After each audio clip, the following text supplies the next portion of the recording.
Good morning. Happy Saturday. 7:30 in the morning.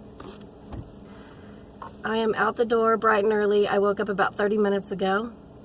And I'm out the door early this morning because I'm on my way to do a 10K. And I'm stuck in traffic. The race starts in about 35 minutes. So hopefully I can get across this bridge. But I'm assuming everybody that's in this traffic is with the run, signed up for the run. So I have no idea where I'm going to park, because if you guys could see what I see, it looks just insane. I'm going to have to walk 6 miles just to get to the starting line. But that's all right. Yeah, I just got up about 30 minutes ago, threw on my running clothes, brushed my teeth, washed my face, threw my contacts in so I could see where I'm running. And I got a bottle of water. Can't drink too much of that before you race because you'll have to pee. And I got a Cliff Bar. I don't know if you guys have ever had any of these. They're okay. Chocolate chip peanut crunch. It's got no crunch to it. It's real chewy, but it's a little something in my belly before I go run this 10K.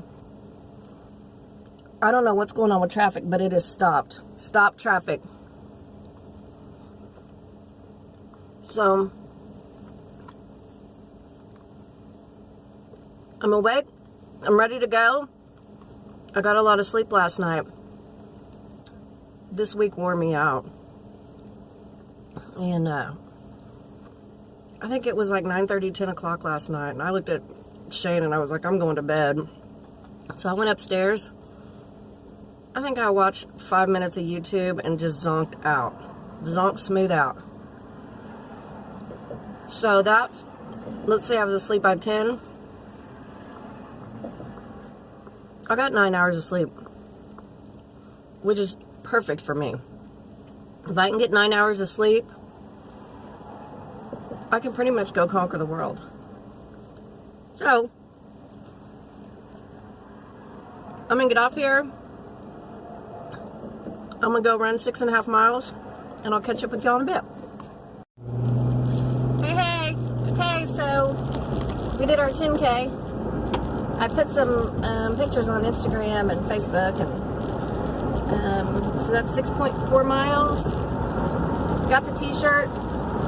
I put it on after the race, and then got the medal, so that's cool. See, it's got a sea turtle on it, and it says 10K right there. It's cool. Now I'm tired. So that was a lot of fun, and it was a huge turnout. And, okay, so I was running, right? Christian and I are running. And, I'm driving home. Christian and I are running, and, there's this lady in front of us, and she has white hair, and she's older, and I was just amazed by her, right? Well, a little bit later in the race, we ended up running side by side with each other, and I looked over at her, and I said, you are my motivation. And she kind of giggled, and she's like, oh, thank you. And we started talking while we're running, right? 78 years old. I put a picture of her on Facebook. 78 years old. That's 2 years from 80. 78 years old. She's been running for 48 years. And she just blew my mind, and her name was Sharon, and she was amazing. And I thought, 78 and still running. I said, so you've done marathons, you've done big runs? And she's like, oh yeah. She said, I can't anymore, but I do. And meanwhile, or she did, and now so she's doing 10Ks, which is huge. And I'm proud of a 10K, and I'm 43. So anyway, and she's running, and she's got blood pouring out of her elbow, and she's just pushing through. She's amazing. And she was running ahead of me, so her pace was a little faster than mine, which, you go, girl. I'm still just blown away. She's incredible. She's like a life goal.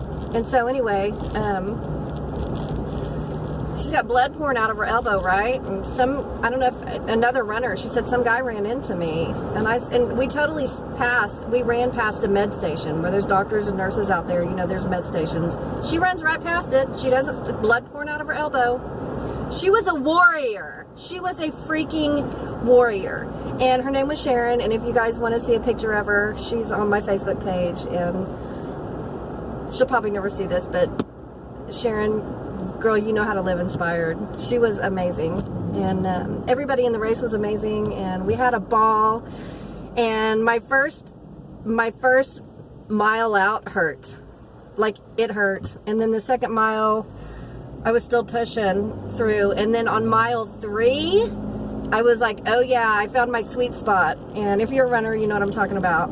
And so from mile 3 to 6.4, the last 3.5 miles, like I just felt like my pace picked up a little bit, but I felt like I was just like in beast mode, and I felt so good. So the first 3 miles I had to push, and the last 3.5 miles I felt great. I felt incredible. And Christian and I stayed together the whole time, and this race I finished a little bit ahead of him. In the Sweetheart Run, he finished a little bit ahead of me. So, but we always stay together. This is the second race we've done together, and we always, stay together. Whether we're running side by side, or he's in front of me, or I'm in front of him, we always stay close. And we have about the same pace. So, it was awesome. It was a lot of fun. And now my sciatica is bothering me, my sciatic nerve, which it hasn't bothered me in a long time. So I'll go home and take an anti-inflammatory, but we don't have to get into all that. So if you feel like you want to get out and go for a run or go for a walk around the block, just think of Sharon, man. She was incredible. So we had a lot of fun, and that's really all I got until the next race. A bunch of people with Thrive are doing a race in Arkansas next weekend, and I wanted to do that, but all the kids are going to be home, so I'm not going to. It's rare when all my kids are home at the same time, so I'm going to stay home next weekend instead of going to Arkansas. So I'm going to have to skip that 5K, but that's okay. I'll hit the next one. I got to go slow. There's bikers here. So, okay, that's really all I got. I just wanted to give you all an update. I'm going to go home and max out and maybe clean my house. Maybe not. I love you guys. The Lord loves you more, and we will talk to you next time.